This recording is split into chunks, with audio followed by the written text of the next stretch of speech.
In the previous lecture, we have completed our chapter number 2. Now we are going to start our chapter number 3, that is subject matter of economics. ठीक है, subject matter of economics just depend on three basic aspects, that is consumption, production and exchange. ठीक है, the matter of subject of economics cover man's economic activity, that is consumption. What economic activities are? Consumption, production and third one is exchange. What is consumption? वो तमाम चीज़ें जिसको हम consume करते हैं, इस्तेमाल करते हैं. What is production? वो तमाम चीज़ें जिनको हम प्रोड्यूस करते हैं फॉर कंजम्पशन. एंड एक्सचेंज, चीज़ों का एक्सचेंज करना, ठीक है, एक दूसरे से लेन देन करना, ठीक है, और डिस्ट्रीब्यूशन ऑफ वेल्थ, कि वेल्थ को किस किस तरह किन किन चीज़ों पे डिस्ट्रीब्यूट किया जाए. They are three basic definitions which were given by our economist, ठीक है, that is Adam Smith, Marshall and Robbins. Adam Smith was the father of economics. ठीक है, एडम स्मिथ कौन थे? वो फादर ऑफ इकोनॉमिक्स थे. ठीक है, the subject matter of economics up to sphere of man's economic activities concerning his ordinary business of consumption, production and exchange and distribution. क्या definition उन्होंने दी थी कि इकोनॉमिक्स, जो सब्जेक्ट मैटर ऑफ इकोनॉमिक्स है वो डिपेंड करती है कंजम्पशन पर, प्रोडक्शन पर, एक्सचेंज और डिस्ट्रीब्यूशन पे. ठीक है, this is the basic definition which was given by number one economist, that is the father of economy, that is Adam Smith. The second one definition was given bye marshals. ठीक है, martial की जो definition थी, martial ने क्या कहा कि the economics, the subject matter of economics as a study of material welfare regarding man's ordinary business of life. ठीक है, उसने क्या कहा कि मटेरियल वेलफेयर है, यानी कि जो वो चीज़ें जो लोगों की फलाह करती हैं, वो डेफिनेशन किसने दी? मार्शल ने दी. ठीक है, और जो कि लोगों के ऑर्डनरी बिजनेस को डील करती है. His individuals and collective economic activities to fulfill his wants, यानी कि वो तमाम चीज़ें जो कि इंसान की ख्वाहिशात को पूरा कर रही होती हैं. And preferences of man over wealth. ठीक है, यानी कि दौलत से ज़्यादा वो उसकी चीज़ों को पूरा कर रही हैं. ठीक है, मटेरियल वेलफेयर है जो लोगों की फलाह के लिए और उनके काम आने के लिए इस्तेमाल की जाती है. This definition was given by Marshall. क्या डेफिनेशन दी थी एडम स्मिथ ने? कि एडम स्मिथ ने कहा था कि economics, subject matter of economics depends on three basic aspects, that is consumption, production, exchange and distribution of wealth.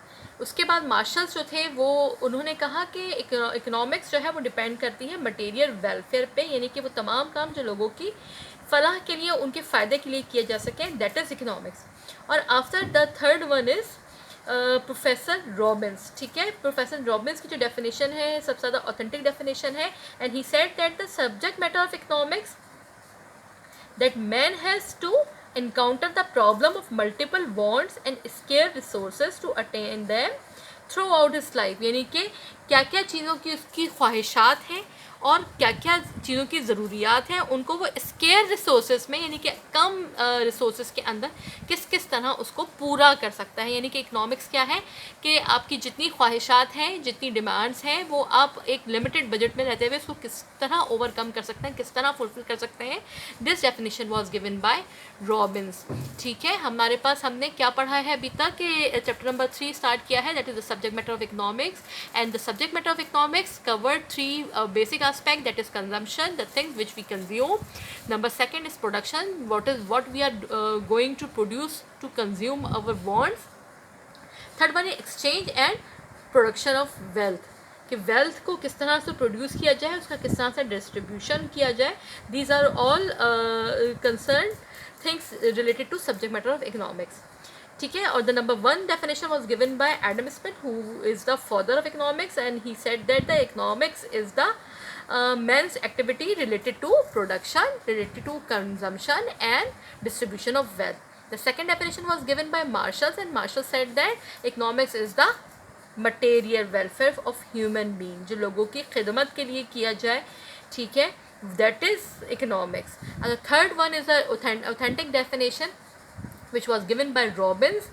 Robbins is also the economist, and Robbins क्या कहते हैं कि जितने आपकी वॉन्ट्स हैं, जितनी ख्वाहिशात हैं, उसको स्केयर रिसोर्सेज में, लिमिटेड रिसोर्सेज के अंदर किस तरह से उसको पूरा किया जा सके, दैट इज़ कॉल्ड इकोनॉमिक्स। इसके बाद जो हमारा जो नेक्स्ट टॉपिक स्टार्ट होता है that is called wants. You all know what is wants. Wants क्या है? वांट्स मीन्स नीड और affective desires of man which help him to survive, ठीक है। For fulfilment of wants both goods and services are needed, ठीक है। What is want? कि वो तमाम हमारी ख्वाहिशात, अफेक्टिव डिज़ायर्स हैं जो हमें ज़िंदगी गुजारने के लिए, सर्वाइव करने के लिए चाहिए, दैट इज़ कॉल्ड वांट्स, ठीक है। और for the fulfilment of human want both goods and services require. सिर्फ चीज़ें ही नहीं चाहिए होती हमें, यहाँ पे एक टर्म मैंने यूज़ किया that is good and services, ठीक है। ये टॉपिक हमारे पास बाद में आएगा, लेकिन अभी हम इसको डिस्कस करते हैं कि what are goods and what are services. कुछ चीज़ें होती हैं जो हमें ज़रूरत है जिनकी, ठीक है, they are called goods, material form में होती हैं वो, ठीक है। जैसे हमें खाना चाहिए, पहनने को कपड़े चाहिए, these are called goods. Services क्या है? कि हमें इलाज के लिए डॉक्टर चाहिए, पढ़ने के लिए टीचर चाहिए, तो they are all providing their services. तो इकोनॉमिक वांट सिर्फ आपके पास गुड्स की फॉर्म में नहीं होती है, बल्कि गुड्स एंड सर्विसेज दोनों रिक्वायर होती हैं, दैट इज़ कॉल्ड वांट्स। और कैरेक्टरिस्टिक्स ऑफ वांट्स जो है वो हम इसके बाद करेंगे, what is characteristics of wants, ठीक है। ये आपको मिलेगा पेज नंबर 22 पे। जो पहली कैरेक्टरिस्टिक्स है that is wants are satiable. क्या मतलब हुआ है कि वांट्स जो है the things which give satisfaction. Each individual wants is capable of satisfaction. जो आपकी ख्वाहिशात हैं वो पूरी होती हैं, आपको सेटिस्फैक्शन प्रोवाइड करती हैं। All human wants can be satisfied by, they can never be satisfied for ever. जो वांट्स हैं जो आपको सेटिस्फैक्शन देती हैं वो हमेशा आपको सेटिस्फैक्शन नहीं देती, they can be satisfied temporary base पर होती हैं, ठीक है। कुछ शॉर्टर ड्यूरेशन के लिए होती हैं, कुछ लॉन्गर ड्यूरेशन के लिए होती हैं, बट टेम्परेरी होती हैं, ठीक है। तो पहला जो है वो जो सेटिस्फैक्शन देती है वांट, वो टेम्परेरी बेसिस पे होती है, वो लॉन्ग लास्टिंग नहीं होती, मुस्तकिल नहीं होती। सेकेंड पॉइंट जो है हमारे पास कैरेक्टरिस्टिक्स ऑफ वांट का, that is called wants are competitive. There is a regular competition taking place among the various want. The want for bread is the most urgent one than the wants of milk. क्या है? Competition है wants के अंदर। कुछ चीज़ों की हमें basic requirement होती है जो बहुत ज़रूरी है, ठीक है। बहुत सारी इंसान की ख्वाहिशात होती हैं, लेकिन प्रेफर हम किसको करते हैं? जो बेसिक नीड होती हैं, यानी कि खाने के लिए रोटी तो चाहिए ही चाहिए। तो वॉन्ट्स पे भी कंपटीशन होता है कि पहले किस चीज़ को पूरा किया जा सके।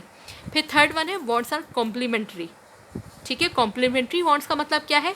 कि एक चीज़ चाहिए तो इसके साथ हमें दूसरी भी चाहिए ही होगी, यानी कि कह सकते हैं कि सम वॉन्ट्स गो टुगेदर, ठीक है। जैसे कि अगर हमें मोटर कार की हमारी ख्वाहिश है तो साथ में हमें पेट्रोल की भी ज़रूरत होगी।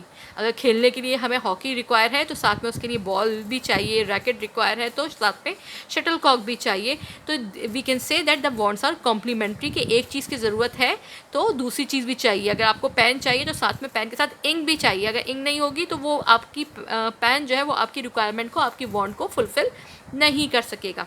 Number fourth is wants are alternative, ठीक है। ऑल्टरनेटिव क्या है?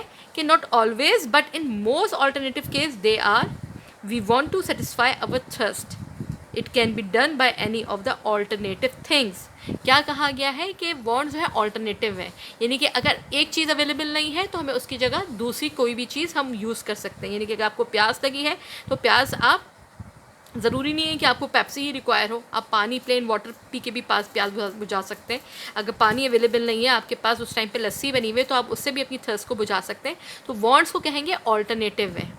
फिर हमारे पास है कि present want are more important than future wants. जो ख्वाहिश है वो अभी की ख्वाहिश ज़्यादा इंपॉर्टेंट है एज़ कम्पेयर टू कि फ्यूचर में हमें क्या रिक्वायरमेंट है, उससे ज़्यादा हमें क्या ज़रूरत है। कि जो प्रेजेंट वॉन्ट्स हैं वो ज़्यादा आपके पास आपको सेटिस्फैक्शन प्रोवाइड करती हैं। उसके बाद जो हमारे पास सेकंड टॉपिक आता है that is kinds of want. हमारे पास दो काइंड है, इकोनॉमिक वांट्स और नॉन इकोनॉमिक वांट्स, जो कि आपको मिलेगा पेज नंबर 23 पे। Kinds of wants, what are the kinds of wants? These wants can be satisfied without money. जो इकोनॉमिक वांट है हमारे पास, these wants can not be satisfied without money. For example we can say that the want of food, clothes, books, watch, pen, ठीक है, will be satisfied by spending money for them. What is economic wants which can be satisfied by money. Without money ये satisfy नहीं कर सकते, इसको fulfil नहीं किया सकता. क्या क्या चीज़ें, जैसे कि हमें खाना चाहिए, जैसे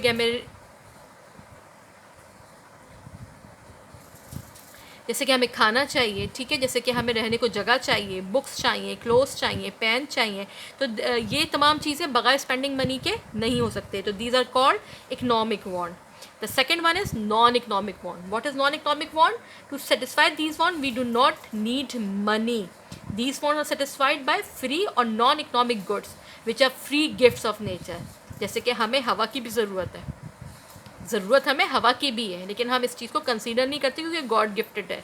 तो that is called non economic want. ठीक है, बारिश की ज़रूरत है, सनशाइन, सूरज की रोशनी की ज़रूरत है, ठीक है, लेकिन हम इन तमाम चीज़ों को फॉर ग्रांटेड लेते हैं. ठीक है, ये तमाम चीज़ें अवेलेबल हैं हमें, लेकिन अगर ये ना हो तो वी कैन नॉट सर्वाइव. तो ये भी हमारी वांट्स ही हैं, but we will say that these are non economic wants, क्योंकि इनको हासिल करने के लिए पैसे की ज़रूरत नहीं होती. Number third topic is we are going to cover is that is classification of want, and in this topic we will cover three things: necessities, comfort और luxuries. ख्वाहिशात को 3 कैटेगरीज में डिवाइड कर दिया गया. नंबर 1 necessities, फिर comfort और फिर luxury. Necessities are those things which are necessary for our life. ज़िंदगी गुजारने के लिए ज़रूरी है, उनके बगैर ज़िंदगी गुजर नहीं सकती है. ठीक है, they are called necessities. Like we can say that खाना, रहने को जगह, ठीक है, पानी, ये नेसेसिटीज़ ऑफ वांट्स है. ठीक है, ट्रांसपोर्ट हो गया, मेडिकल एड्स हो गया, एजुकेशन हो गया, these are all included in necessities because they are necessary और we can not survive without satisfaction them. ठीक है, हम इनके बगैर नहीं रह सकते. फिर सेकंड आ जाता है हमारे पास कंफर्ट. कंफर्ट में वो है वो तमाम ख्वाहिशात जो हमें रिलैक्स कर रही है, कंफर्ट दे रही हैं, ठीक है, खुशी दे रही है. Some goods and services give us comfort and joy and these increases our efficiency to work. ठीक है, ये वो कंफर्ट्स हैं जो हमारे काम की एफिशिएंसी को, एबिलिटी को बढ़ाते हैं, but we can do without using them. ठीक है, हम उनके बगैर जो है